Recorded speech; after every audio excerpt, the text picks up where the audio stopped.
Good afternoon and good evening to our audiences on both sides of the Atlantic. I'm Ann Walters Robertson, Dean of the Division of the Humanities at the University of Chicago, and I'm delighted to welcome you to the second lecture of the Randy L. and Melvin R. Berlin Family Lectures for 2021.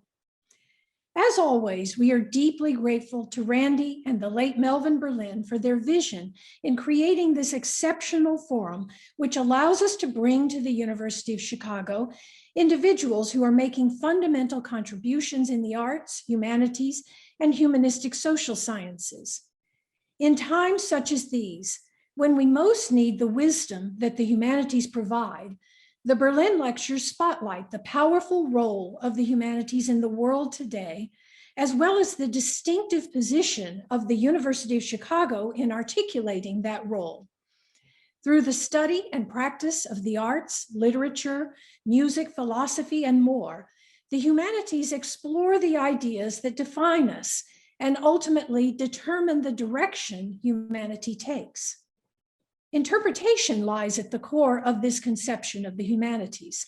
Whether that interpretation be developed through scholarly articles or monographs, or through musical performances, stage plays, or other artworks. The Berlin Gives supports this work in all its forms here at UChicago and ensures in perpetuity the mutual interplay of scholarship and creative practice. The theme of our 3 lectures this year is musical identities. Now, there could hardly exist a person better positioned to talk about this topic than our distinguished speaker, the renowned English tenor, Ian Bostridge. In his lecture today, entitled Hidden Histories, Ian will urge us to hear in the sounds of music things that can be expressed only imperfectly in words.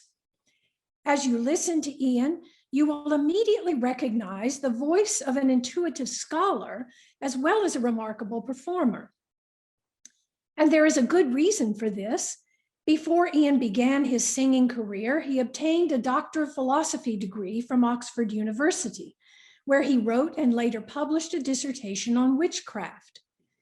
That same scholarly muse has continued to speak through him as he has written about music over the years, producing a highly regarded book on Schubert's Winterreise, along with a collection of short essays and reviews entitled A Singer's Notebook, in which he reflects on his career. The heart of Ian's brilliant career is, of course, his live performances as recitalist and singer of opera, oratorio, and more in major concert halls and opera houses throughout the world. Ian is also leaving us a legacy of this work in the form of, so far, some 24 recordings of 4 centuries of music, ranging from Monteverdi, the father of opera, to Benjamin Britten, the central figure of British music of the 20th century, to contemporary composer Bradford Meldau. Ian's landmark performances of Schubert's great song cycles, Die Schöne Müllerin, Winterreise, and Schwanengesang, are so commanding that one reviewer was led to ask, is it possible to out-Bostridge Ian Bostridge? And embedded in that question is the realization that every time Ian sings anew one of these works from the canon of classical music, live or in recording, he offers us deeper levels of interpretation filled with richer and more provocative insights. Small wonder, given all his accomplishments, that his blindingly impressive list of prizes and awards includes 15 Grammy nominations, the Pole Roger Duff Cooper Prize for Nonfiction Writing, and the high honor of Commander of the Order of the British Empire. What is unique then about Ian, as we are witnessing in these lectures, is his insatiable desire both to understand the context of the music he performs and to illustrate how a musical performance illuminates the culture out of which it originates. And it is his pursuit of this reciprocal interaction that gives his performances and his recordings the sense that what you have just heard is in fact the ultimate performance of a song or an operatic role, and the quintessential reading of the music's text. Today, we are fortunate beneficiaries of Ian's extraordinary interpretive skills. Please join me in welcoming Ian Bostridge as he presents today's lecture entitled Hidden Histories. I've called this lecture series Musical Identities because, as a singer, my practice has inescapably involved questions of identity and performativity in the roles I've played on the stage and indeed in singing chamber works, such as the Lieder of Schubert and Schumann. When you perform as a singer, you take on a voice, but to what extent is that voice your own, or the composer's, or that of the poet or librettist? And to what extent does the piece of music you perform bring with it a silent, sometimes unacknowledged history, which might pose questions that are rarely nodded to in the concert hall? As Antonio Gramsci famously put it in his prison notebooks, the starting point of critical elaboration is to have a consciousness of what one really is, with self-knowledge as a product of a historical process that has deposited up until now an infinity of traces without the benefit of an inventory. This is the point of my excavations here, looking at different facets of pieces of classical music, undertaking a critical elaboration, and building an inventory. In this second lecture, I shall be focusing in depth on a work for voice by the 20th century composer Maurice Ravel, his Chansons Madécasses, songs of Madagascar, or Malagasy songs. In fact, I'm going to be focusing very narrowly for most of the lecture on one song from that piece alone, one piece 4 minutes long. Written in 1925 and 1926, the Chansons Madécasses is a cycle which has become a canonical feature of the classical repertoire. It consists of 3 songs scored for the unusual combination of voice, cello, flute, and piano. Technically and musically demanding for the singer and for the players, it's often performed in concert. I recently found a film of a New York performance online dating from January 2020, just before normal concert life was suspended by the COVID-19 pandemic. It has been recorded many, many times, starting with the 1931 recording by Ravel himself with the mezzo-soprano Madeleine Gray. Some of the greatest singers of the 20th century, Dietrich Fischer-Dieskau, Jesse Norman, Janet Baker, Gérard Souzet, performed and recorded it. Yet, the concert program, record sleeve, and CD booklet attitude towards the piece over the last century has been almost entirely an aesthetic one, which doesn't engage with the ambivalent texture or extraordinary origins of the piece. Recent movements towards interrogating, broadening, and decolonizing the curriculum and canon are relevant here. Decolonizing is not only a matter of bringing new and previously unheard music into the canon, it's also a matter of interrogating works within the pre-existing canon, building that inventory which Gramsci talks about. These songs of Ravel's were composed by a Parisian who had never been to Madagascar, about what can only have been an imagined Madagascar as far as he was concerned. Surely we need to ask, as performers, what is the history of the relationship between French culture and Madagascar, rather than simply accepting Madagascar as an abstract and exotic location, a sort of fairy tale. As I shall show, what's hidden beneath the surface is a highly complex political geography, a story of power relations, violence, and European attitudes to the other. The texts of the 3 songs that make up the Chansons Madécasses are taken from a longer work of prose poems by the late 18th century writer Évariste Parny, all written in the ventriloquized voices of indigenous inhabitants of the island. As we shall see, and unlike Maurice Ravel, Évariste Parny had a close personal and historical connection to the island of Madagascar, which had at the time Parny was writing, a succession of attempts at colonization by European powers. It was only in the 1890s, when Ravel came of age, that the island succumbed to French conquest. Madagascar was and is unique as the fourth largest island in the world, with an ecologically distinct flora and fauna, as a melting pot of cultural influences and populations, Austronesian, Arab, East African, and as a matrix of highly complex and differentiated social and political systems. It was, nevertheless, in the end, swallowed whole by the French state as one of the last acts of the so-called scramble for Africa.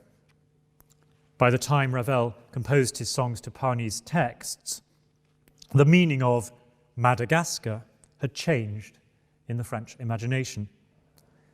The colonial projects of the 17th and 18th century differed vastly from those of the age of imperialism around 1900. And by the 1920s, colonialism had become a site of political controversy between the left and right in France itself. Chansons Madécasses was written at a febrile moment in French colonial history, and at its first performance it was in fact greeted as a provocative political statement, something often forgotten in concert performances today. The Chansons Madécasses are often described as beautiful and exotic, with even that notion of the exotic, to redeploy Gramsci, uninventoried in terms of its history in relation to European fantasies of non-European cultures.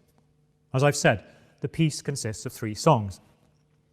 The first and third indeed deploy some of the exoticizing gestures that Ravel had previously used and perhaps satirized in his famous orchestral song cycle, Scheherazade, inspired by the world of the Arabian Nights.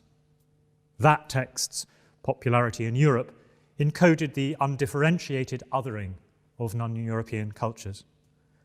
The musical motifs Orientalism engendered in European classical music were divorced from many of the actual musical practices of those cultures, yet defined in the West by fetishized inflections of the Western harmonic tradition, definitively explored in the work of the musicologist Ralph Locke.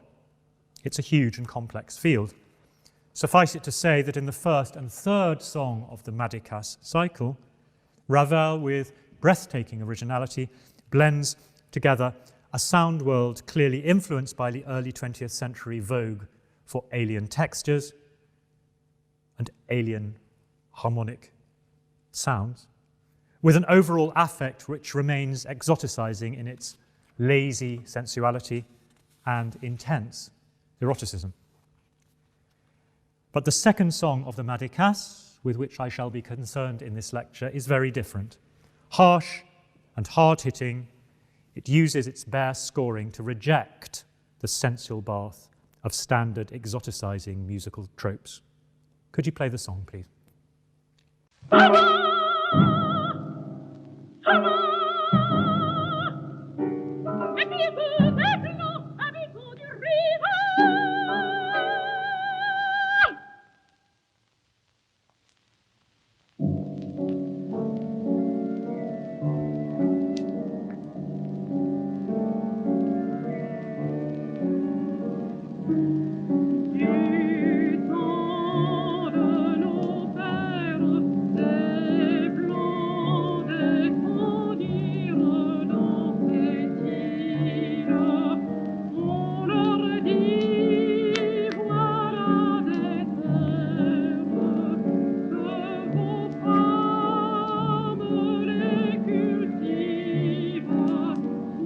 Soyez juste, soyez bon.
The words here are far from offering a comfortable fantasy to European listeners.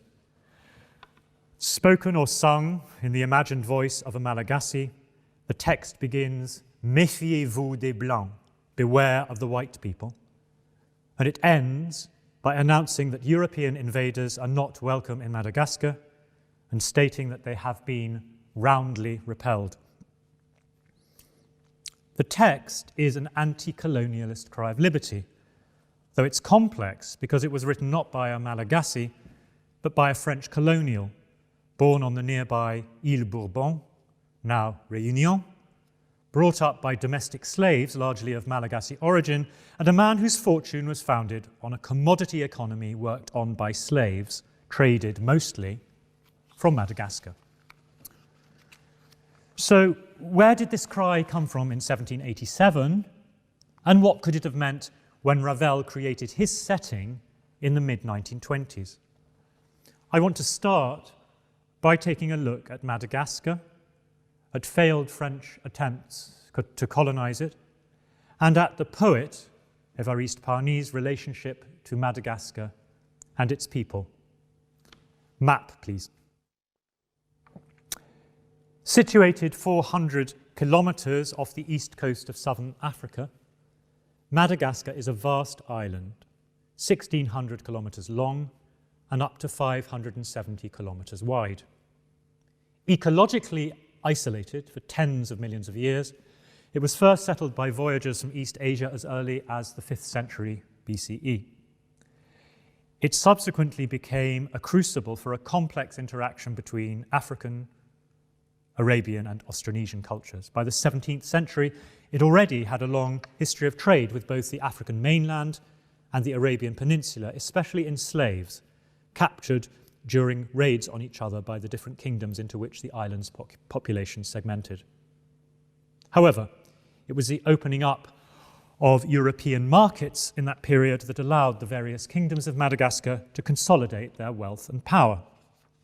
As a recent historian puts it, during the 17th century, monarchies with quite extensive control were to emerge in several areas of the island, particularly in places where kings were able to combine a higher ideology of monarchy with an enhanced commercial role that was partly the result of the growth in trade with Europeans. The rise of the powerful kingdoms makes the 17th century a turning point in Madagascar's history. The island of Madagascar was the object of European desire and the subject of European fantasy from the very outset of the European colonial enterprise in the late 15th century, starting with the Portuguese. It was coveted both as a staging post on the way to the East Indies and also as a possible site for lucrative settlement. The English were certainly keen. Sir Thomas Herbert in 1658 called Madagascar the Empress among islands, while Admiral Sir William Monson in 1650 had imagined it becoming a rival to the English plantation in Virginia in North America.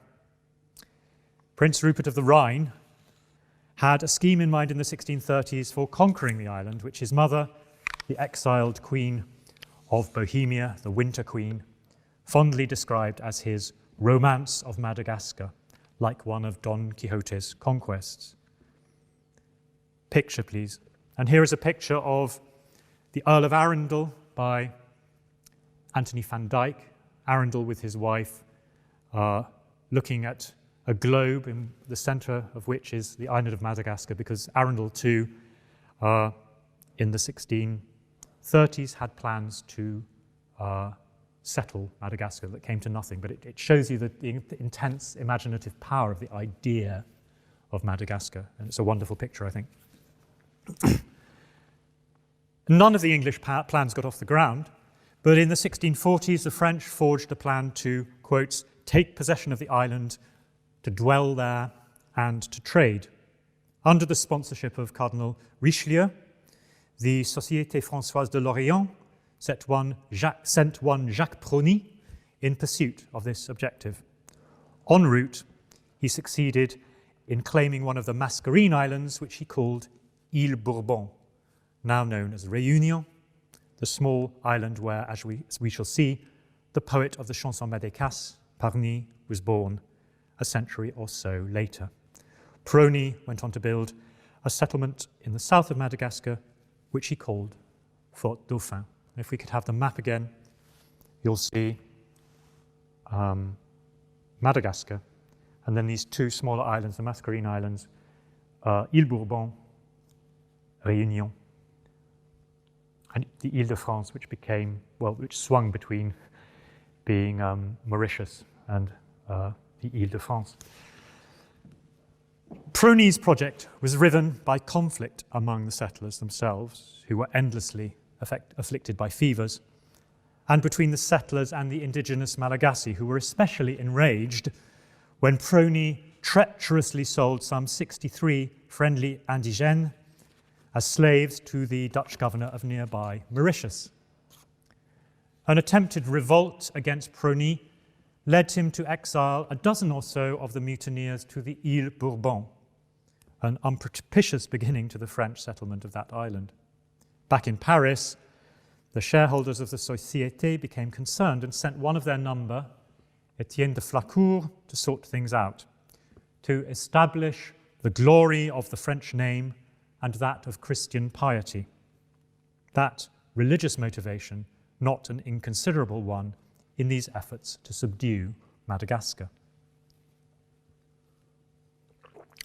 Flacourt's mission at Fort Dauphin was a failure, distinguished for the intensity of the violence which he rained down upon the population and for the ultimately successful resistance of the inhabitants despite the superiority of French weaponry. In 2 years, Flacourt and his men pillaged and burnt over 50 villages. But the reality for the French settlers was hunger, fever, and endless conflict. For the Société back in Paris, returns were paltry and the prospect of future returns ever receding. The settlement was eventually ignominiously abandoned by the French in 1674. One lasting result was that Flacourt penned 2 important books of history and natural history about the island, vast tomes. He also, as we shall see, left an inscribed marble monument as a record of his misadventures and as a warning to others. Despite this disaster, French fascination with the great isle of Madagascar continued through the 17th century and into the 18th in more or less fantastical forms. Trade continued with the island's kingdoms, and so did visionary schemes of conquest or settlement. Between 1768 and 1771, a correspondent of Voltaire's, the Comte de Moudave, launched a supposedly enlightened venture which aimed to cooperate with the Malagasy people and to suppress the slave trade. It ended in tensions between French and Malagasy, money problems, fever, and ultimately in the hypocritical spectacle of Moudave himself siphoning off 100 slaves to man his own plantations on the Île-de-France, now Mauritius, the adjoining island to the Île Bourbon. Further schemes to conquer Madagascar by the Munchausen-esque self-styled Baron de Beniowski, a fantasy-spinning Polish-Hungarian adventurer, started with French support in 1773, support which was withdrawn as the old story of fever and conflict with the locals predictably ended any prospect of a successful colony. 2 government inspectors concluded that it would be best, and I quote, to give up all idea of founding a colony on an island which, at all times, had been the grave of so many Frenchmen. The trading post was shut in 1779, and when Beniowski tried to revive his venture in 1784 as European plenipotentiary for Madagascar, with the supposed support of the Emperor of Austria and the actual support of 2 Baltimore slave traders, French troops arrived to put a stop to the chaos.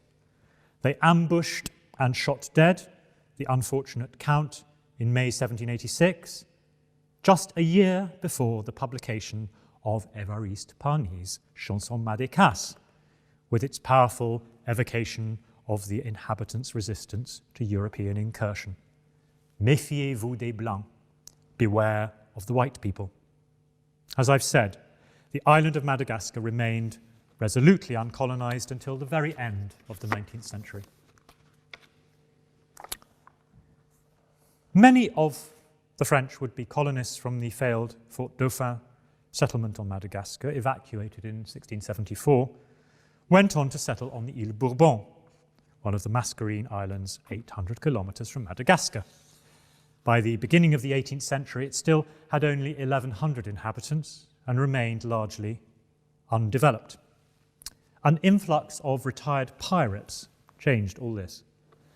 They constituted as much as 48% of the population by 1710. Many were wealthy and started bringing in slaves from Madagascar and East Africa to Île Bourbon, clearing the land for agriculture. The French East India Company revived its interest, transplanting coffee plants and achieving up to £2.5 million production annually by the mid-1700s. Nothing is more beautiful, Governor Dumas declared to the directors of the company in 1728, than the coffee plantations stretching out to infinity. Slavery was formally licensed in 1723 in an Indian Ocean version of the West Indian Code Noir. The population of the island grew by leaps and bounds, reaching 20,000 by 1764. As the economist Thomas Piketty has recently underlined in his massive study, Capital and Ideology, the French social system adopted on an island like the Île Bourbon was uniquely tilted towards slavery and the economics of commodity production for the international market. The Indian Ocean slave trade predated European engagement in the area.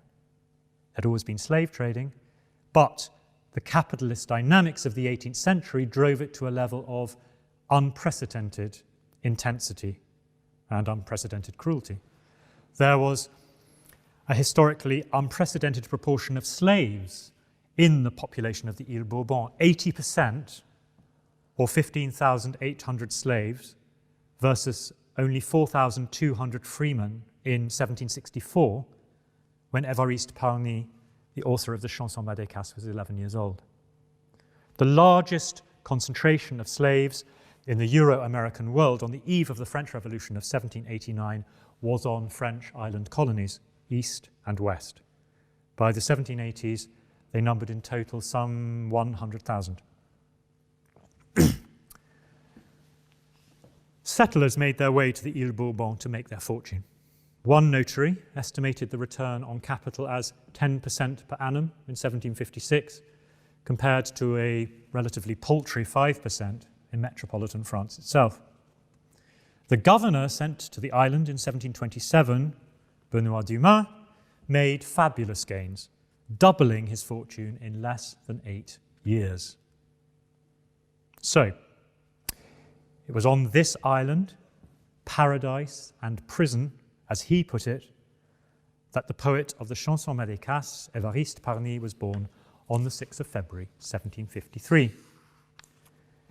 His birth coincided with the beginning of a decline in the fortunes of the island, caused by a fall in the price of coffee as French Caribbean and Dutch Javan beans began to enter the global marketplace. Land fragmentation due to French inheritance customs and a series of natural disasters, cyclones and a plague of aphids, only intensified the economic pressure. The Parny family had been the beneficiaries of the swift rise in fortunes that the slave-dominated economy could offer at a time when naked commerce was driving the globalization of the day. His grandfather, Pierre Parny, a baker, arrived on the island in 1698 as part of the entourage of the new governor. He, Pierre the baker, married Barbe, daughter of one François Mussard, a wealthy landed proprietor who was notorious as a hunter-down of escaped slaves. Pierre himself was adjudged cruel to the point of barbarism towards his black slaves, his wife even more so. Their youngest son, Paul, Évariste's father, was born in 1717, educated in France, fought against the British in India, and died back on Bourbon, a lieutenant colonel and chevalier of Saint-Louis. His estates grew rice, wheat, corn, coffee, and cotton, and were laboured on by slaves, a large proportion of whom came from Madagascar.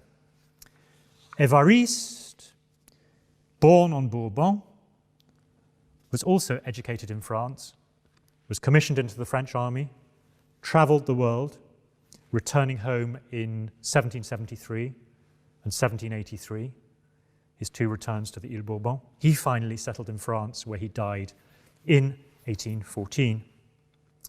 The Chansons Madécasses were written in Pondicherry, French India, in 1785-7, where he was serving as aide-de-camp to the Governor-General just after his final trip home to the Île Bourbon.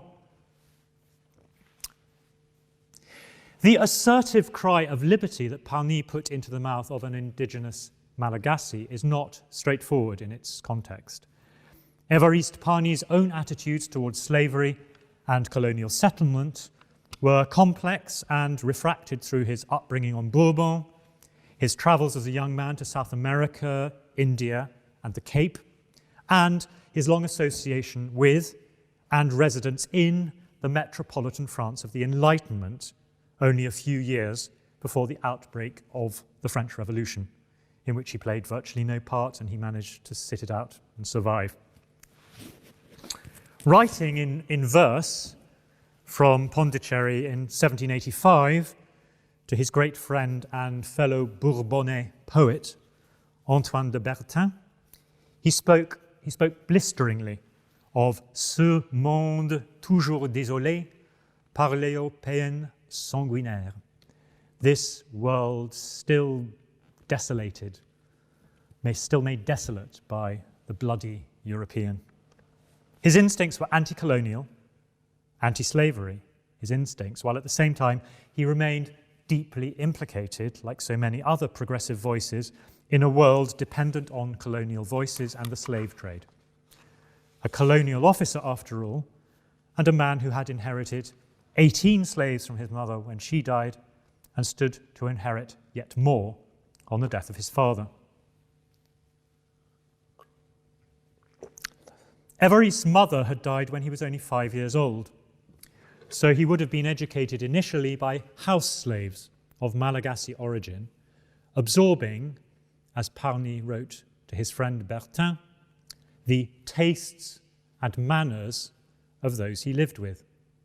Tales of Madagascar were part of his childhood imaginarium, his bedtime stories, even if the bulk of his formal education was completed in metropolitan France.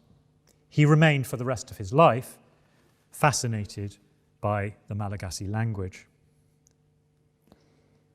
On his return visits to Bourbon in 1773 and 1783, he had liaison with two enslaved women, Leda and Zet, both of Malagasy origin. A French edict forbidding interracial marriage was unsuccessful in preventing intimate relations, unsurprisingly, given that there were few women of European descent on the island. The first of Parny's affairs with a Malagasy woman was not a casual encounter. It resulted in a daughter, Valère, who took his name and was brought up by his sister. Moreover, the Parny family was involved in her baptism, her education, and her marriage in 1789. Yet, despite this story of ambivalent assimilation, Parny, in the very year of the publication of the Chansons Madécasses, 1787, wrote to his sister Javotte regarding an enslaved woman he owned called Auguste, asking for her to be sold. We can set this against words Parny had written to his old friend Bertin in 1775. Every day we trade a man for a horse. I find it impossible to get used to such a revolting and bizarre situation. The cognitive dissonance, the compartmentalization, the sheer hypocrisy is astounding, but surely not unusual for the era. Despite his and his family's entrenchment in the slave economy on the Île Bourbon, Parny, like some slave-holding grandees in the American states, such as Thomas Jefferson, maintained in his writings a theoretical Enlightenment opposition to the barbarity of the institution. If his grandfather had been a notorious hunter-down of escaped slaves, Parny himself expressed disgust at the practice. As he wrote to Bertin in 1775, "They go hunting for men as merrily as they would for blackbirds," adding that a few make a successful escape from Île Bourbon back to Madagascar, but their countrymen massacred them, saying that they had come back from being among white people and that they were too clever by half.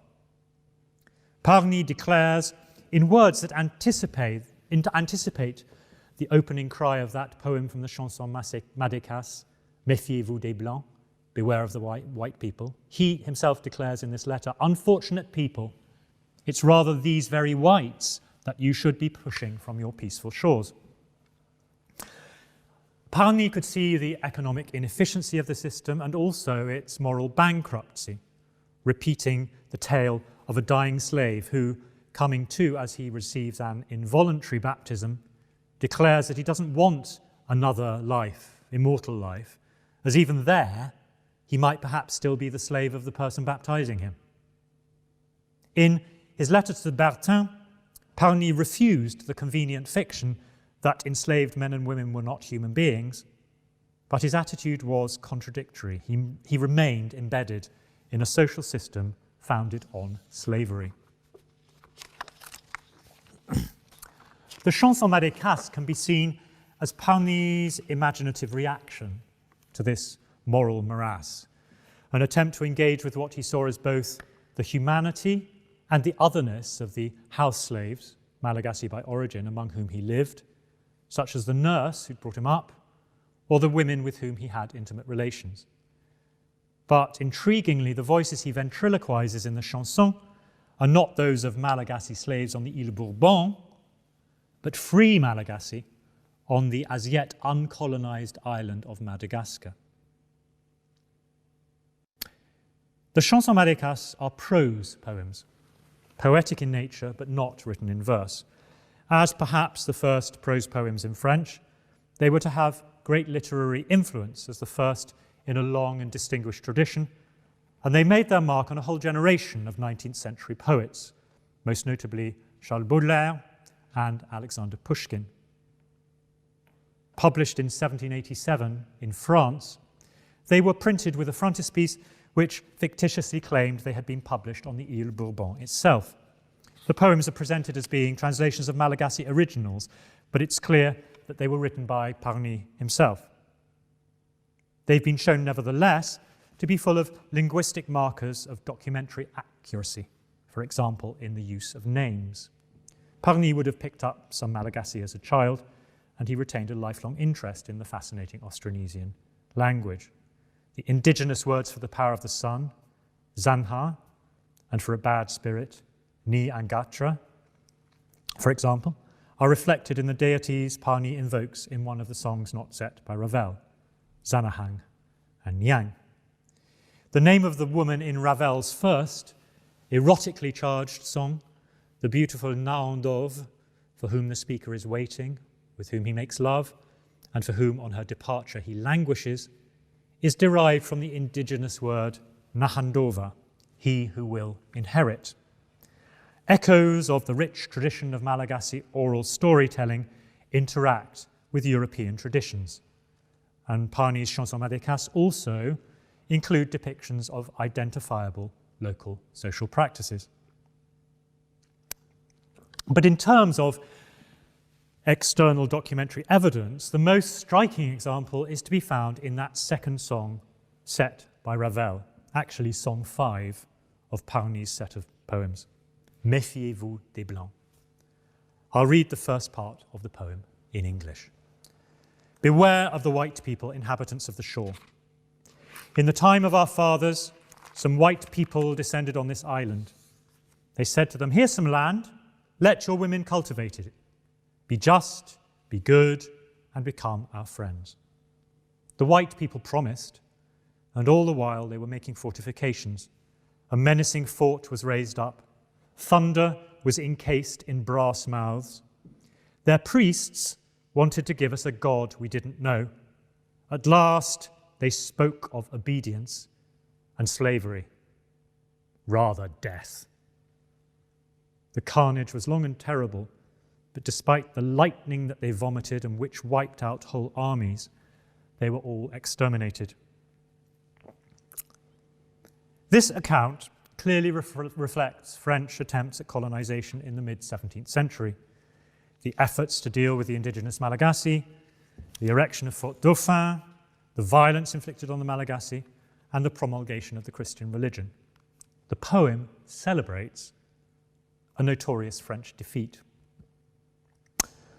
When Governor Étienne de Flacourt prepared to leave Fort Dauphin in the 1650s, some 20 years before the final evacuation of the French settlement, he left behind a monument recording his ignominious stay on the island.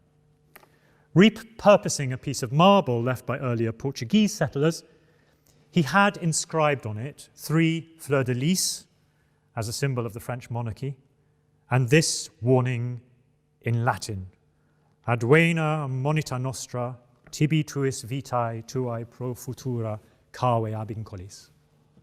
Vale. Stranger, take heed of my warnings. It will be profitable to you. Beware of the inhabitants. Farewell. In a powerful exercise of Enlightenment irony, and a sure sign that, as well as knowing Madagascar's language and customs, he knew the history of its relationship to French power, Parny inverted Flacourt's parting admonition. Beware of the inhabitants became beware of the white people. Distilling oral history picked up from nurses and lovers, Enlightenment opposition to the colonial project, and a working knowledge of Flacourt's vast book, the Histoire de la Grande Île Madagascar, Parny created a unique protest against the aggressive designs of European settlers on the island of Madagascar.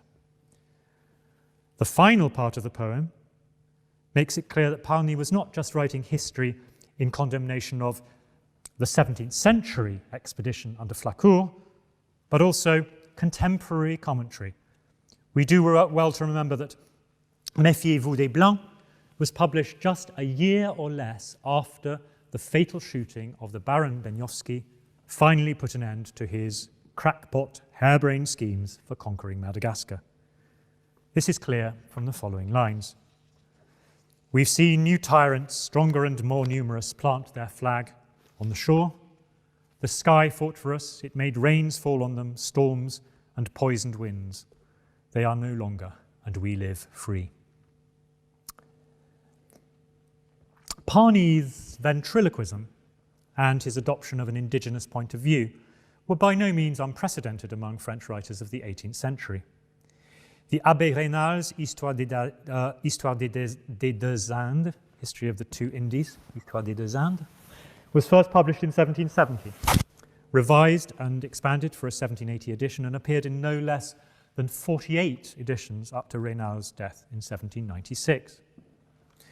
The great Diderot collaborated with him on the book and contributed passages full of what the historian Jean-Michel Racot has called the sanguinary lyricism of redeemed betrayal.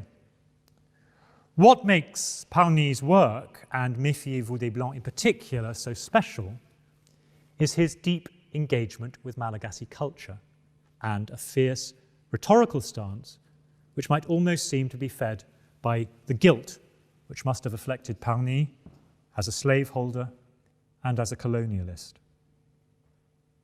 On one level, Parny's language might bring to mind that of the political philosopher and activist Frantz Fanon, born on Martinique, and who spoke out against French colonial rule in Algeria in the 1960s. Here is Fanon at his most powerful.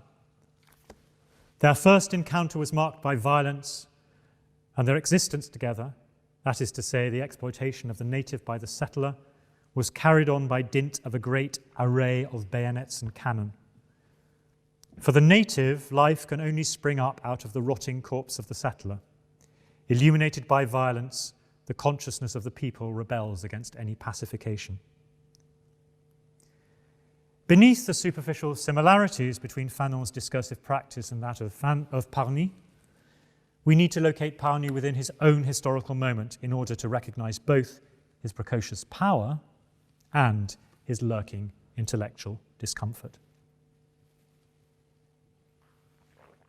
So, if Parny's Chansons Madécasses in general are based on the poet's intimate yet compromised interactions with the island and its people, its fifth song, Ravel's second, is grounded in identifiable historical events and recent attempts at conquest. After Parny's day, Madagascar remained resistant to European settlement for another century, in many ways an icon of anti-colonial resistance in a world which was increasingly being divided up between the European powers. Informal colonial ventures were morphing into the formal colonial system negotiated at the Congress of Berlin, which was completed by the so-called scramble for Africa, into which Madagascar was anomalously drawn. In the second and third decades of the 19th century, the Highland Kingdom of Imerina, a relatively weak force on the island, which had hitherto been challenged by more powerful coastal communities, came to dominate most of the island of Madagascar under the rule of Radama the Great. Radama was recognized as king of Madagascar by the British, but this recognition initiated a paradoxical process in which the unification of Madagascar under indigenous rule and efforts to create a nation-state on the European model were crucial in creating the conditions for a violent end to the long-term Malagasy resistance to European encroachment. Seesawing under succeeding monarchs between commercial entanglement with the European powers and an attempt to hold them and their Christianizing mission at bay, the Kingdom of Madagascar was drawn into the Anglo-French division of the colonial spoils. The Lambert Charter, secretly concluded in 1855, gave the French exclusive rights to exploit land, natural resources and projects, and it was as a result of attempts to revoke it that France eventually claimed Madagascar as a protectorate, and ultimately in 1896, and with British acquiescence, as a colony. Two wars were followed by a campaign of brutal pacification launched by General Joseph Gallieni. Leading Malagasy officials were shot by firing squad after show trials, and the Queen of Madagascar, Ranavalona III, was sent into Algerian exile, dying in 1917. Madagascar was henceforth to be part of La Plus Grande France.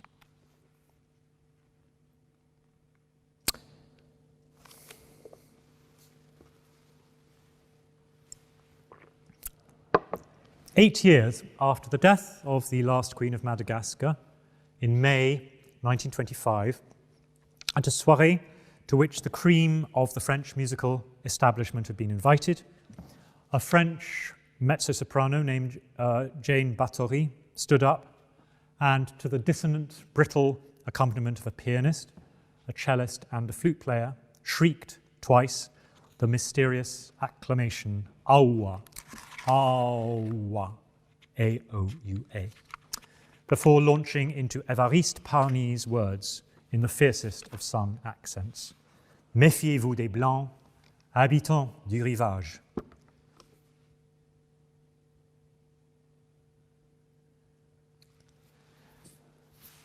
That first performance of Ravel's song was part of an evening of chamber music commissioned by the American pianist and distinguished patron, Elizabeth Sprague Coolidge. Coolidge commissioned a host of extraordinary pieces from the greatest composers, Britten, Copland, Prokofiev, Schoenberg, Stravinsky, Webern, Bartók, Respighi. But on that spring evening at the Grand Majestic Hotel, it was Ravel's single sliver of a song that made the greatest impact. Of the 3 Chansons Madécasses that he'd promised Coolidge earlier in the year, Ravel had only finished this one. It was a provocative promissory note for the entire cycle, which would make its somewhat delayed debut the following year in Rome. Aua, as I'll call the song, an exclamation added to Parny's poem by Ravel right at the beginning, was the occasion of disturbance, if not quite on the level of the legendary Parisian riot which had attended the premiere of Stravinsky's Rite of Spring more than a decade earlier. As the song ended, the Breton composer, Léon Moreau, got up and declared, "Monsieur Léon Moreau is leaving. He does not wish to listen again to such words while our country is fighting in Morocco." France was, indeed, pursuing a colonial war in North Africa at the time. Voices arose, agreeing with Moreau's political objections, while others were quick to deplore the lack of politesse at this select event filled with distinguished invitees. Moreau and his supporters withdrew, and the song was repeated and enthusiastically received. The nascent public relations industry could not have conceived of an event more likely to whet the appetite for the Chansons Madécasses or to confirm Maurice Ravel's profile as a singularly radical force in French music. The critic, Arthur Heuret, reviewed Ravel's song in the October edition of the Revue Musicale, and again in 1938 in a longer account of Ravel's lyrical output. He was intent upon the severity of the work, as opposed to much of Ravel's earlier exoticism in a work like the song cycle we've mentioned, Scheherazade. Here, with Aoua, the second song of Chansons Madécasses, was a clean and direct violence of expression which went hand in hand with an intense and shocking engagement with the bloody reality of the confrontation between the European and the Malagasy in a failed attempt at colonization. He recounts to us, Heuret wrote in 1926, the struggles of indigenous peoples against the white to win their freedom. In 1938, writing again about the song, he recalled it as a hymn to liberty against slavery and colonization. Ravel had received the commission for this piece at his house at Montfort, outside Paris, a house replete with the dandyish and ironically exoticizing elements which had up until then informed much of Ravel's music as well as his personal style. As one visitor put it, we feel as if we are in a Chinese curio shop in which a century of playful exoticism has been exposed. Ravel's close friend, Roland Manuel, described the arrival of the commission. Being a confirmed admirer of bibelots dating back to the Revolution, Directoire, Empire, and Restoration, Ravel bought, between an 1820 Gothic clock and an Etruscan teapot, a first edition of Évariste Parny. As he was looking through the poem Fleur, he had a cablegram from America from the cellist Kindler asking him to compose a song cycle for Mrs. Elizabeth S. Coolidge with accompaniment, if possible, for flute, cello, and piano. Always happy in true Mozartian fashion to adjust himself to another's will, the composer tenaciously went on reading Parny. He was delighted by a peculiar exotic quality which entirely suited his tastes, as local colour was virtually excluded. The image Ravel projects through the account of his friend here is detached, that of the Baudelairean flâneur, the ironist, detached, amused, the Ravel we see in the dandyish man of the photographs of the 1920s. He sits in his charming salon reading the poems of Évariste Parny, but the poem he chooses to single out, the one he was reading just as the crucial telegram arrived, was not the one he set and was a million miles from the aggressive protest of Aoua. It was the ultra-aesthetic poem Fleur, The bulb prefers a thick, luxurious soil. A light soil is sufficient for the seed. Entrust to it your tender hopes, and of your flowers the delicate buds. Ravel was laconic about his own music, and the Chansons Madécasses are no exception. He said not much more than this about them in public. I think that the three Chansons Madécasses bring into being a new dramatic, almost erotic element resulting from the subject matter of Parny's poems. This is teasing, I think. The closest that Ravel comes to acknowledging the singular violence of aoua, which we notice and Heuré at the time noticed, the closest he comes is that word dramatic. He prefers instead to dwell on the atmosphere of the first and third poems of the set, which are surely not almost erotic, as Ravel says, but deeply charged with a heady eroticism.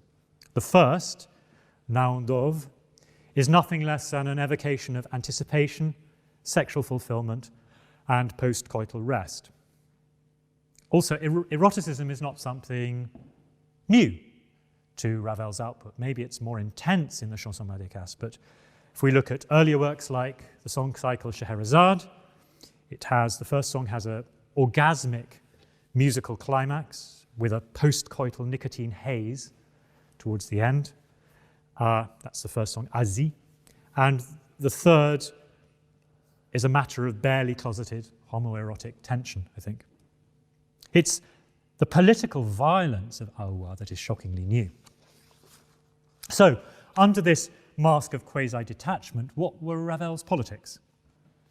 There's nothing systematic to go on, but what can be reconstructed from comments, allegiances, and occasional provocative acts? In his friend Manuel Rosenthal's formulation, Ravel never offered the slightest commentary on politics, none at all. He was what today would be called un homme de gauche, a man of the left, but he never expressed his opinions. At the outset of war in August 1914, Ravel wrote a letter to his friend Cipa Godebski, proclaiming long life to the Internationale and peace. He went on to serve as a driver on the front, but in 1916 aligned himself with those who saw the French nation and French culture as guarantors of universal values, refusing to join the nationalist Ligue pour la défense de la musique française. Ravel subscribed to only one newspaper, a left-wing one, Le Populaire de Paris, reading it, according to Rosenthal, attentively every day. In July 1925, André Gide set off to travel in the Congo, and it was in the Populaire, the newspaper that Ravel read, that Léon Blum, a friend of Ravel's and socialist prime minister in 1936, broadcast Gide's denunciations of the Congo concessionary companies and their human rights abuses. In 1927, denunciations that had first been published in the Nouvelle Revue Française in 1926, and which ultimately formed part of Gide's journal Voyage au Congo, published in 1927. Ravel would have met Gide at the salon of his close friends, the Godebski family. He also attended the progressive Clemenceau salon, as did Albert Einstein and Stefan Zweig, in a period notorious for its intense anti-Semitism on the French right, and in an era in which the allegiances of the Dreyfus affair were persistent. Ravel had many Jewish friends and composed his Mélodie hébraïque in 1914, orchestrating them in 1920, the model of a cultural political statement in oblique musical form, political gestures through style, as the historian Jane Fulcher calls them. Ravel stood clearly apart from authority and the establishment. His dandyism was a declaration of intellectual independence, at one with a refusal, common in the period after the propaganda excesses of the First World War, to resort to using art as an overt form of political engagement. Hence, he refused the Légion d'honneur in 1920. Was he somewhat embarrassed to be co-opted into a state apparatus of which he disapproved? Or was he simply asserting his autonomy as an artist? The one does not surely exclude the other. What was the political and cultural climate in the Paris which saw and heard that first shocking performance of the second of Ravel's Chansons Madécasses. The composer Léon Moreau's reference to the Moroccan War at that first performance deserves attention. Morocco, under its governing Sultan, Youssef, had become a French protectorate in 1912, while a treaty signed in Madrid later the same year divided the country into four: a French administrative zone comprising 90% of the country, with its capital at Rabat, a small Spanish protectorate centered on Tétouan, a southern Saharan protectorate administered by the Spanish, and an international zone around Tangier. In June 1921, a rebellion in the Rif region in the mountainous northeast defeated a Spanish army of 24,000 and proclaimed an independent state. French forces moved forwards to defend their interests, and in April 1925, the Rif forces mounted an offensive against them. By July, the newly appointed Marshal Pétain, victor of Verdun in the First World War and later the notorious figurehead of the collaborating Vichy regime in the Second World War, Pétain made an agreement with the Spanish to pursue a unified strategy. The final stage of the Rif War lasted from autumn 1925 until spring 1926 and ended with the deportation of the Rif leader, Abd el-Krim, to the island of Réunion, where, of course, Évariste Parny had been born some 2 centuries earlier. The Rif War was the political cause célèbre of 1925 in Paris, taken up by the Surrealists as a renewing focus for political action, as a way of discarding the trivializing Dadaist tendencies of the past. Also taken up by the newly formed French Communist Party as a way of distinguishing themselves from the anti-Bolshevik section française de l'Internationale Ouvrière, the SFIO, led by Léon Blum, which had joined the government and remained committed to the notion of France's civilizing mission as a colonial power.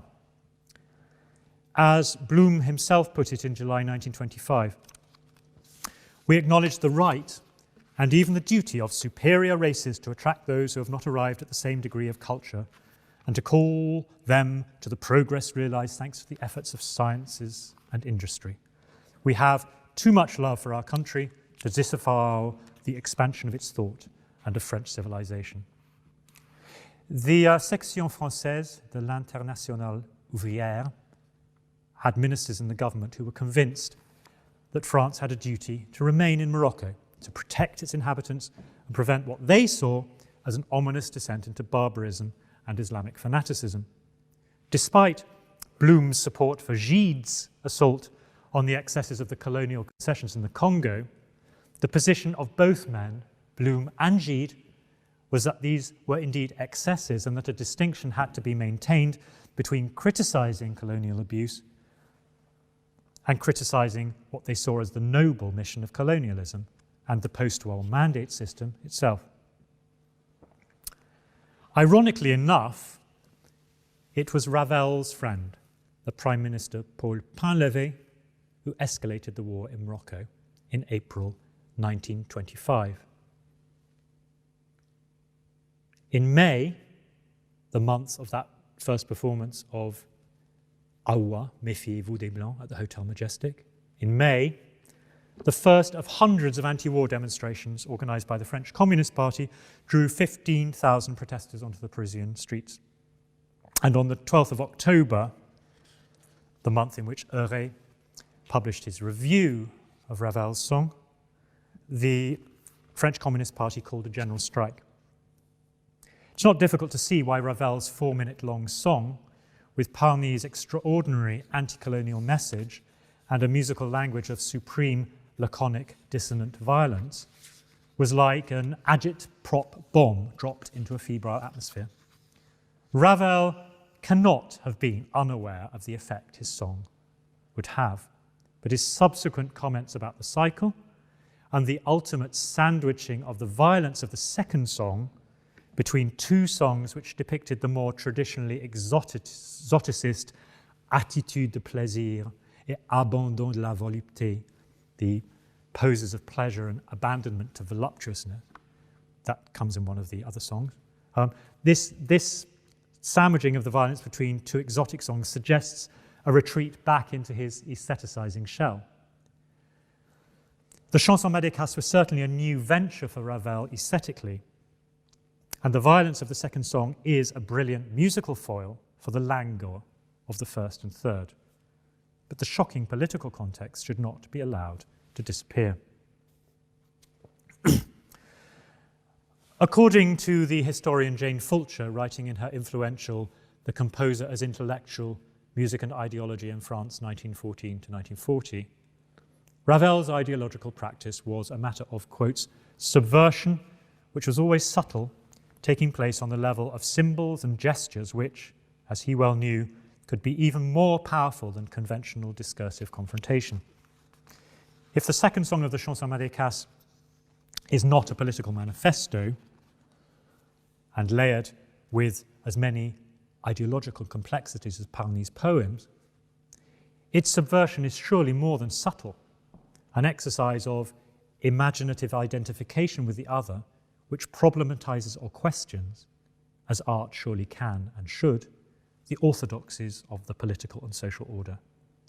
Nevertheless, as a work of ventriloquism, like Parny's poems, it remains problematic. As part of French culture's engagement with the colonial other, Parny and Ravel's vision of Madagascar and act of ventriloquism may be troubling, but it's undeniable that Méfiez-vous des Blancs, as song or prose poem, is a radical anti-colonial intervention.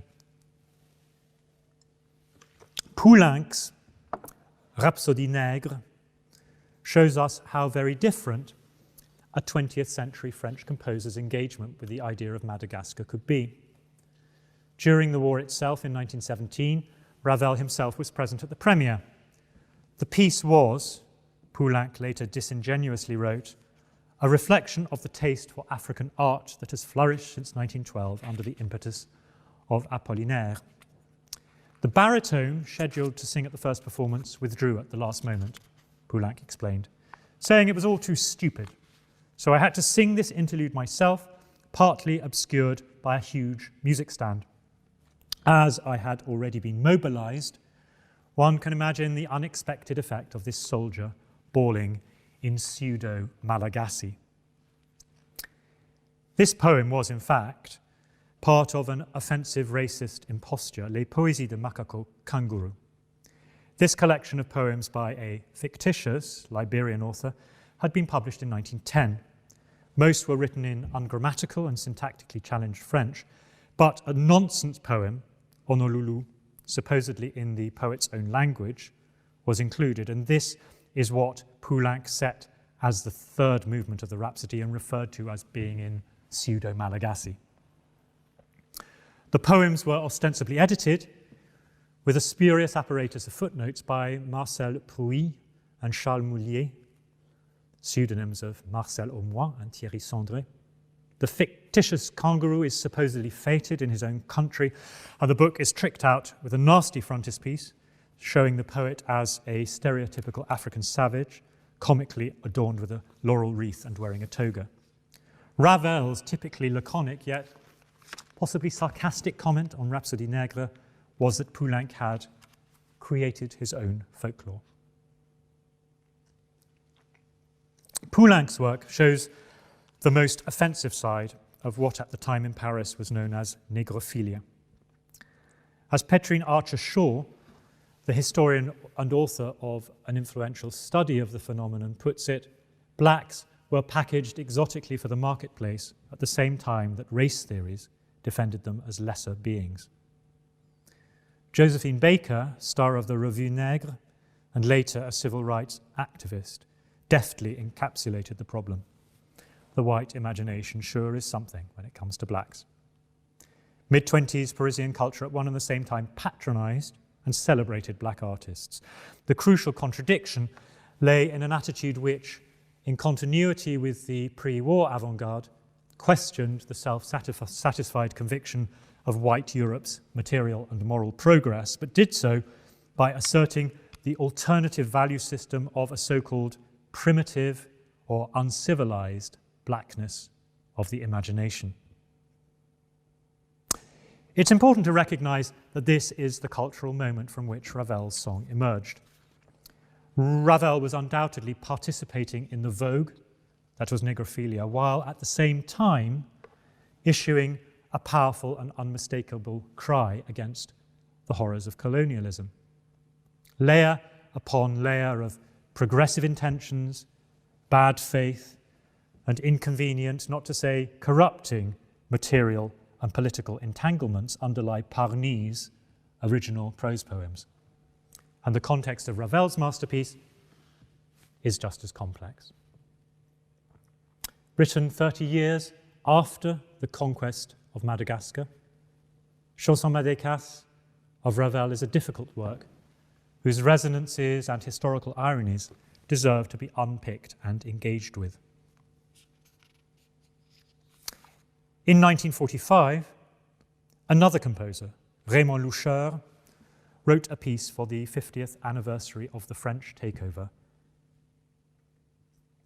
A self-satisfied, four-part symphonic suite, a celebration far removed from the bare protest of Ravel's masterpiece.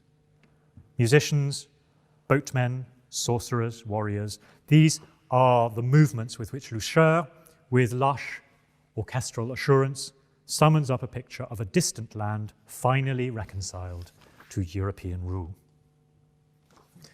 2 years later, a rebellion broke out in Madagascar, suppressed with the utmost ferocity by the French authorities. There ensued mass executions, torture, burning of villages, and the death of more than 50,000 Malagasy civilians and combatants, as against 590 French soldiers. Méfiez-vous des Blancs, habitants du rivage. And now we are live with Ian Bostridge for our question and answer section. Welcome back, Ian, and thank you so much for a second superb lecture. I'll be serving as the moderator today, asking Ian questions that have come from you during his lecture on hidden histories.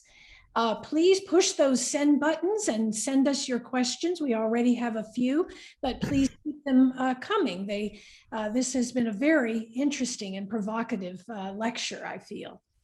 So let me just start with something that kind of zooms out a little bit, and then I think we will be zooming back in just as quickly. But you have sung in your career lieder recitals, opera, oratorio, and many other genres. So for you, is there a clear distinction between theatrical performance and concert or recital? I don't think there is a clear distinction, and it was one of the great discoveries of my life as a performer, and the sort of creation of what I could call my performative practice, was to discover that there was less gap than I thought. Because I think, to boringly go into the history of it, when I was at school, I felt rather embarrassed being on stage and acting, and I got into directing it instead, and I did directing at school of Chekhov and directing of Strindberg and Brecht at university, and I never thought of myself as an actor, but I did sing lieder recitals, and they were quite emotionally engaged. And it was only when I met a couple of interesting stage directors that they pointed out that I just needed to feel that there was more overlap than I realized, and I didn't need to feel awkward about bringing the same thing to the theatrical stage as I did to the recital stage. But it's a question of finding a space that you feel comfortable in to bring that alive, I think. Yes, for sure. This is an interesting idea. Beginning with the 20th century, of course, we have the advantage of having recordings of composers' works, and sometimes with the composers actually performing in those recordings. For the Chansons Madécasses of Ravel, there's the 1931 recording of Ravel himself. I think he's conducting and performing from the piano, so maybe he's conducting from the piano. And this is the performance with Catherine Gray. Could you talk a little bit about the effect of our having recordings that feature the composers of the works as compared with, say, the lack of contemporaneous recordings of one of the works you discussed last week, Schumann's Frauenleben. So in other words, is working out a composer's intention an important part of performing a piece to you? I think working out a composer's intention is a useful constraint, because I think as performers we need to, as it were, box in our egotistical, self-centered intentions. And in fact, as audiences and performers in general, we need to. One of the great things about performing music of the past is to step into the past. So to address the way that music was performed in the past and the intentions of the composer, these are both very important things. But at the same time, even when we have recordings, I don't think we're that clear about how works should be performed for real, because a recording is a very different thing. And I think in terms of the composer's intentions, with the greatest works of art, the composer's intentions are in a sense left behind. We're left with the text as a recipe for producing a great performance. And I mean, I think music does exist. I mean, this is the new trend in musicology, I know.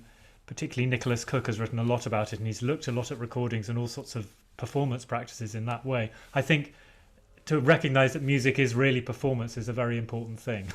Yes, yes, right. One member of our audience is asking if you would kindly restate the definition, or your definition, of exoticism, which you mentioned briefly at the beginning of the lecture. Gosh, it's a huge area. I suppose it's using cliched gestures that are recognizable to the audience in order to create a sense of distance and otherness. And I mean, it's present in 19th century music in all sorts of ways. I mean, it's present in the Spanish is obviously Spanish style, which was pretty much invented by French composers, is the prime area of exoticism. I mean, we see it earlier in the 18th century with Turkish music that's used, Janissary music that's used most famously by Mozart in the Rondo alla Turca and in Die Entführung aus dem Sarai. But I think it's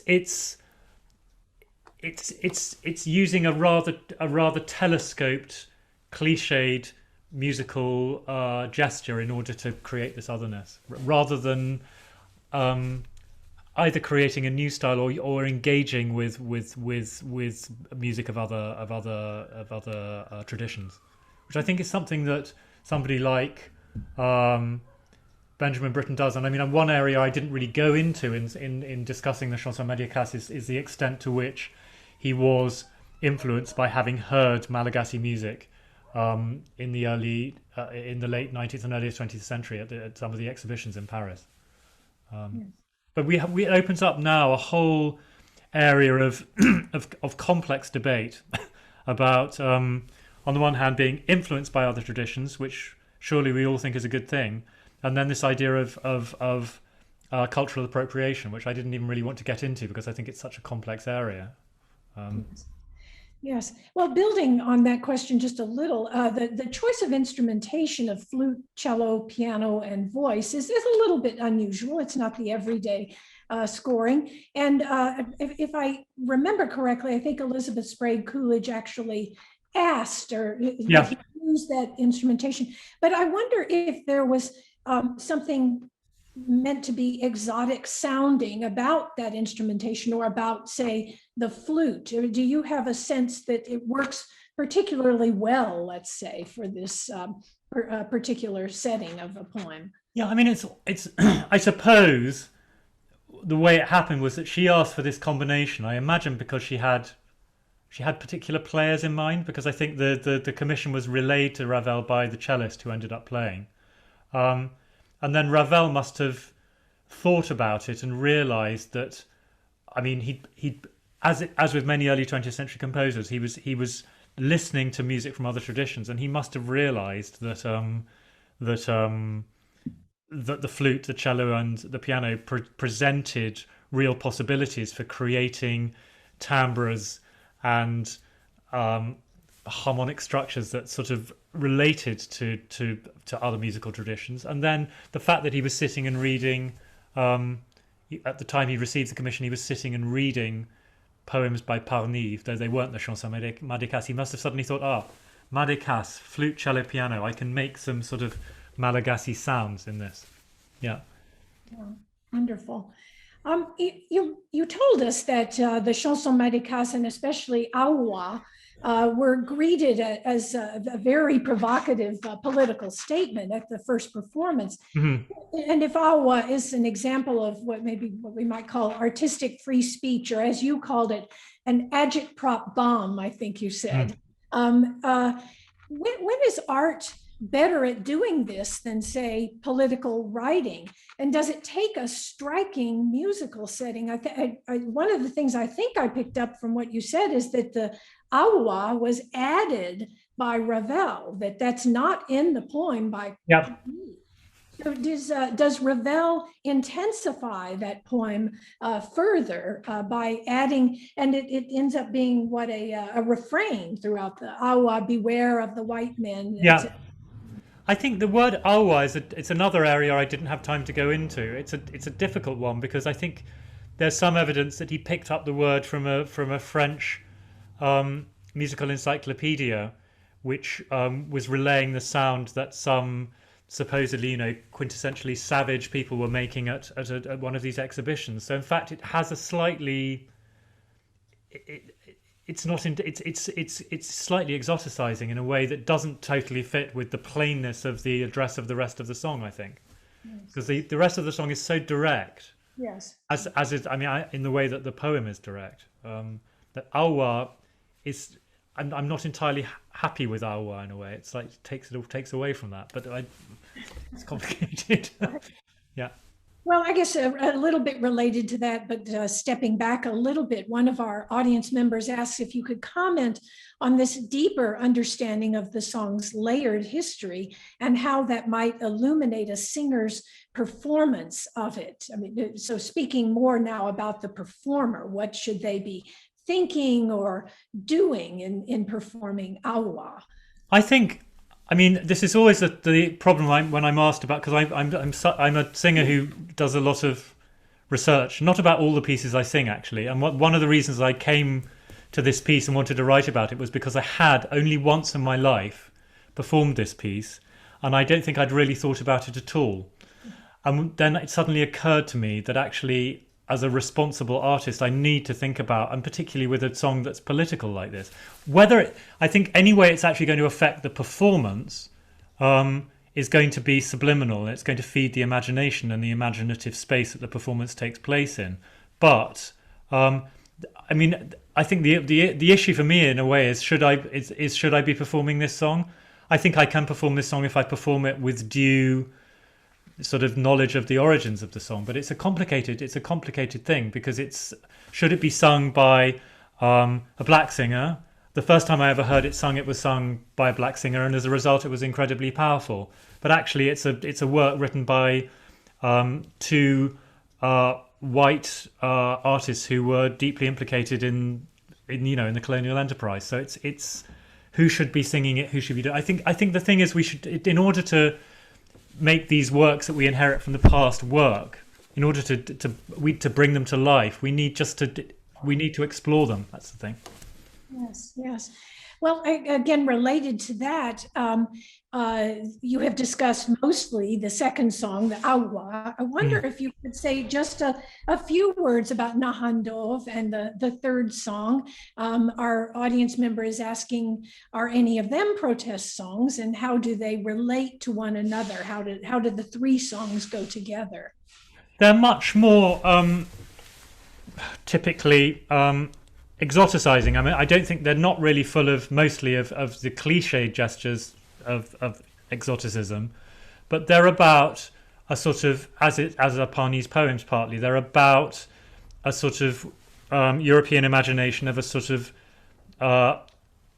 idyll of an exotic idyll of languor and seduction, and that's why I think why they work aesthetically is because awa is a great big jolt in the middle of that. But it's the first song is remarkably sexually explicit, really. unusually so, and that's something that Ravel does remark upon.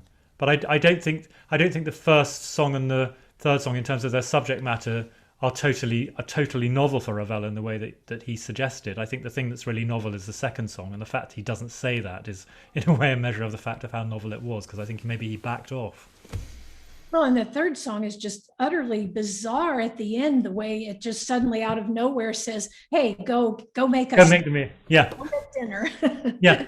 It's got a sort of wonderful. It's extraordinarily laconic. It's just like, go and prepare the meal. Yes, exactly. One of our audience members asked how characteristic of Ravel's vocal writing is the songs are the whole series, let's say, the whole cycle.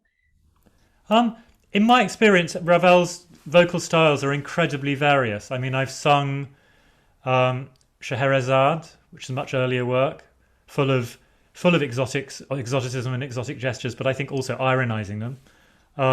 I've sung the Cinq Mélodies Populaires Grecques, and there's always an attempt to find there's a different vocal color in terms of the phrasing. In all these cycles, they create different worlds in an extraordinary way. As you mentioned that this song series is both aesthetically and ideologically complex, from the perspective of the performer, how do you reconcile these two types of complexity? Is there something that you are you constantly saying, this is an aesthetic moment, this is now I need, and this is a more ideologically expressive moment? Are you torn in this in any way, or does it flow freely? I think if you're going to perform a piece, and as I say, I haven't attempted to perform this piece since I performed it sort of ignorantly, probably 5 years ago.